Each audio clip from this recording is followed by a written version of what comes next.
देखी बड़न को लघु ना दीजे डार।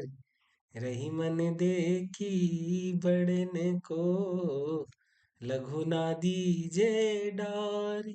जहाँ काम आवे सुई कहाँ करे तलवारी। रही माँ कहाँ करे तलवार।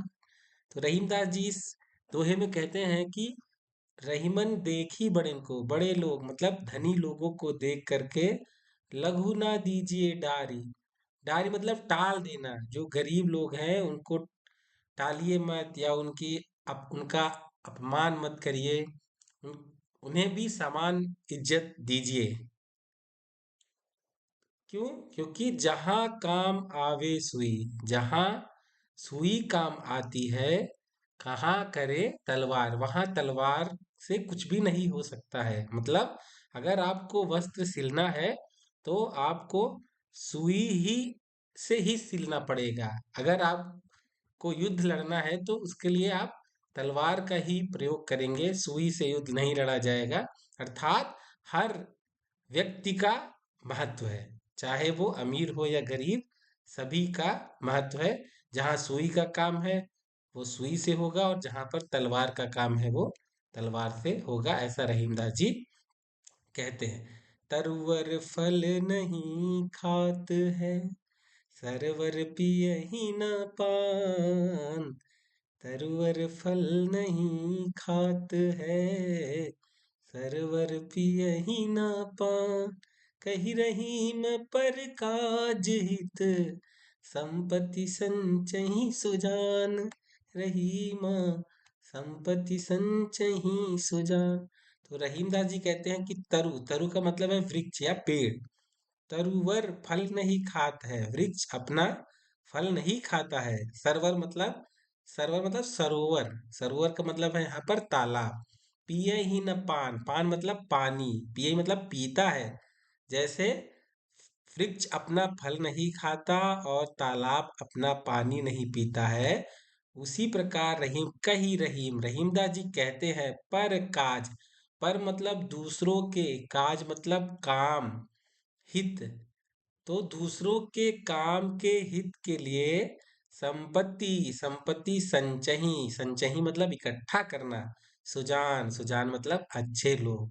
तो वैसे ही जैसे पेड़ अपना फल नहीं खाता और नदी अपना पानी नहीं पीता है, उसी प्रकार से रहीमदास जी कहते हैं कि दूसरों के हित के लिए संपत्ति का संचय अच्छे लोग करते हैं। दूसरों के उपकार के लिए या दूसरों की भलाई के लिए अच्छे लोग अपनी संपत्ति इकट्ठा करते हैं, ऐसा रहीमदास जी कहते हैं। अब तीसरे दोहे को पढ़ते हैं। रही मन धागा प्रेम का, मत तोड़ो छिटकाई। रही मन धागा प्रेम का, मत तोड़ो छिटकाई। टूटे से फिर ना मिले, मिले गांठ परी जाए। रही माँ मिले गांठ परी जाए। तो रहीमदास जी कहते हैं कि जो प्रेम रूपी धागा है, मत तोड़ो छिटकाए, उसे कभी भी गुस्सा करके तोड़ना नहीं चाहिए। अर्थात परस्पर मतभेद नहीं करना चाहिए। अगर आप किसी से प्रेम करते हो, प्रेम रूपी धागे से किसी से जुड़े हुए हो, तो उसको क्रोधित होकर के उसको तोड़ो मत।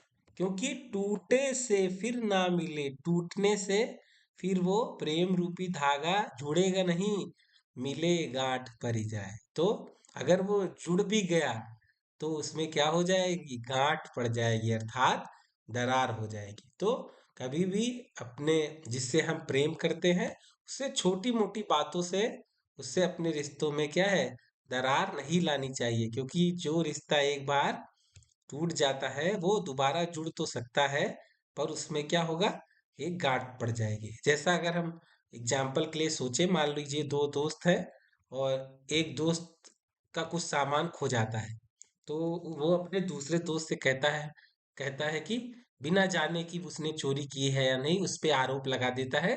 और बाद में उसे ये पता चलता है कि जो उसका सामान है खोया हुआ, वो तो उसके पास ही है, बैग में ही था, वो ढूंढ नहीं पा रहा था। फिर वो बाद में अपने मित्र को कितना भी समझाए कि यार मैंने ऐसे ही कह दिया, वैसे ही कह दिया, पर वो फिर वैसा नहीं, वो प्रेम कब दोबारा वैसा मित्रता वैसी नहीं रह पाएगी।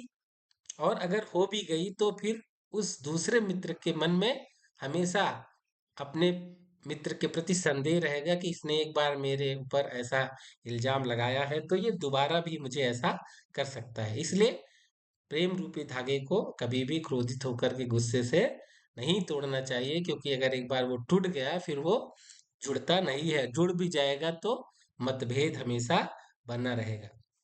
फिर अगले दोहे में रहीमदास जी कहते हैं, रही मन पानी राखिए, बिनु पानी सब सून। रही मन पानी राखिए, बिनु पानी सब सून। पानी गए न उबरे, मोती मानुष चून। रही माँ मोती मानुष चून। तो रहीमदास जी कहते हैं कि रहीमन पानी राखिए, तो यहाँ पर पानी शब्द का तीन मतलब है। तो यहाँ पर कह सकते हैं श्लेष अलंकार है। ये अक्सर पूछा भी जाता है कि पानी गए न उबरे मोती मानुष चून, इसमें कौन सा अलंकार है? तो यहाँ पर श्लेष अलंकार है, क्योंकि इस पानी शब्द का तीन अर्थ है। एक पानी का मतलब है चमक, और एक का है मान मर्यादा सम्मान इज्जत मनुष्य के लिए, और चून का मतलब चूना, सामान्य जल कह सकते हैं। ठीक है। तो रहीमदास जी कहते हैं कि मनुष्य को जो है, रहीमन पानी राखिए, बिन पानी सब सून, सूना है। मतलब रहीमदास जी कहते हैं कि बिना मान सम्मान के, अगर व्यक्ति के का मान सम्मान नहीं है समाज में, तो सब कुछ क्या है, बेकार है। तो इसलिए अपने मान सम्मान की व्यक्ति को हमेशा ही रक्षा करनी चाहिए। बिन पानी सब सून, बिना मान सम्मान के जीवन में कुछ भी नहीं है। और उसका उदाहरण देने के लिए वो कहते हैं, पानी गए न उबरे। अगर इन सब में पानी नहीं है तो वो उबर नहीं सकता है। क्या? मोती, मतलब अगर मोती में चमक नहीं है, यहाँ पर मोती का मतलब है मोती से चमक, यहाँ पर पानी का मतलब हो गया चमक से। अगर मोती में चमक नहीं है तो वो एक पत्थर की तरह है। मानुष, अगर मनुष्य में, मनुष्य का मतलब है मनुष्य, अगर मनुष्य में मान सम्मान नहीं है तो वो भी बेकार ही है। और चून मतलब चूना, अगर चूना गीला है तभी वो क्या कर सकते हैं, उसका उपयोग कर सकते हैं। अगर चूने में पानी नहीं है तो वो भी बेकार है। तो रहीमदास जी कहते हैं कि व्यक्ति को हमेशा ही अपने मान सम्मान की रक्षा करनी चाहिए। अब अगले दोहे में रहीमदास जी क्या कहते हैं, रहीमन रहीमन विपदा भली, जो थोड़े दिन होए। रहीमन विपदा भली, जो थोड़े दिन होए। हित अनहित या जगत में, जानी परत सब कोय। रहीमा जानी परत सब कोई। तो रहीमदास जी कितनी अच्छी बात कहते हैं। तो रहीमदास जी कहते हैं, रहीमन विपदाहु भली। विपदा मतलब मुसीबत, मुश्किल, भली है, अच्छी है, जो थोड़े थोड़े मतलब थोड़े दिन होए, होती है। रहीमदास जी कहते हैं वो विपदा भी अच्छी है, वो मुसीबत भी भली है, अच्छी है, जो थोड़े समय के लिए होती है या आती है। हित अनहित या जगत में, मतलब इस जगत में, संसार में, हित मतलब हमारा हित चाहने वाला कौन है, और अनहित चाहने वाला कौन है।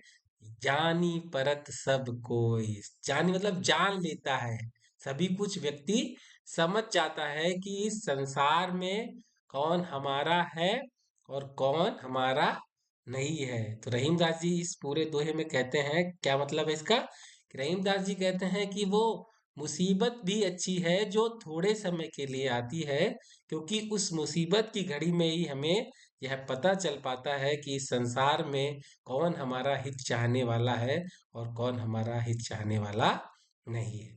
अगले दोहे में रहीमदास जी क्या कहते हैं, रही मन जीवा बावरी, कही गई सरग पताल। रही मन जीवा बावरी, कही गई सरग पताल। आपू तो कहीं भीतर रही, जूती खात कपाल रही माँ, जूती खात कपाल। इस दोहे में भी रहीमदास जी कहते हैं कि रहीमन जीवा, जीवा मतलब जीव, बावरी है, बावरी मतलब पागल है, कही गई, कह गया, क्या कह गई, सरक, स्वर्ग को पाताल बता दिया।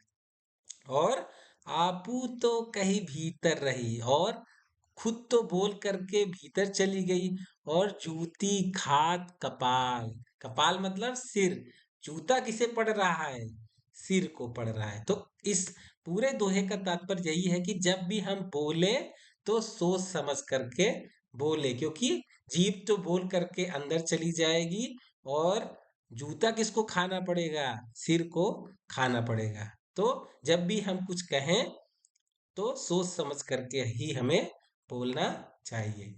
आगे फिर रहीमदास जी कहते हैं, कही रही मैं संपत्ति सगे, बनत बहुत बहुरीत, कही रही मैं संपत्ति सगे, बनत बहुत बहुरीत, विपत्ति कसौटी जे कसे, ते ही साचे मीत रहीमा, ते ही साचे मीत। तो रहीमदास जी कहते हैं, कही रहीम संपत्ति सगे, मतलब रहीमदास जी कहते हैं कि जब आपके पास संपत्ति है, खूब सारा धन दौलत है, तो सगे सब लोग आपके क्या हो जाएंगे, संबंधी बन जाएंगे। बनत बहुत बहुरीत, बहुत प्रकार से, रीत मतलब कई तरीके से, कि अरे हम तो आपके मामा के भाई के ये हैं वो हैं। तो जब आपके पास रुपया पैसा है तो आपके बहुत लोग क्या हो जाएंगे, सगे बन जाएंगे बहुत प्रकार से। और विपत्ति कसौटी जे कसे, ते ही साचे मीत, विपत्ति की कसौटी में जो खरा उतरता है, विपत्ति की कसौटी में जो खरा उतरता है, ते ही साचे, साचे मतलब सच्चा, मीत मतलब मित्र है। तो रहीमदास जी कहते हैं कि जब आपके पास धन दौलत है तो बहुत सारे लोग बहुत तरीके से आपके अपने हो जाएंगे, सगे बनने की कोशिश करेंगे, लेकिन सच्चा मित्र वही है जो विपत्ति की कसौटी में खरा उतरता है, अर्थात विपत्ति में जो साथ दे वही आपका सच्चा मित्र है। तो मुझे आशा है आपको रहीमदास जी के ये सारे दोहे अच्छे तरीके से समझ में आ गए होंगे। धन्यवाद।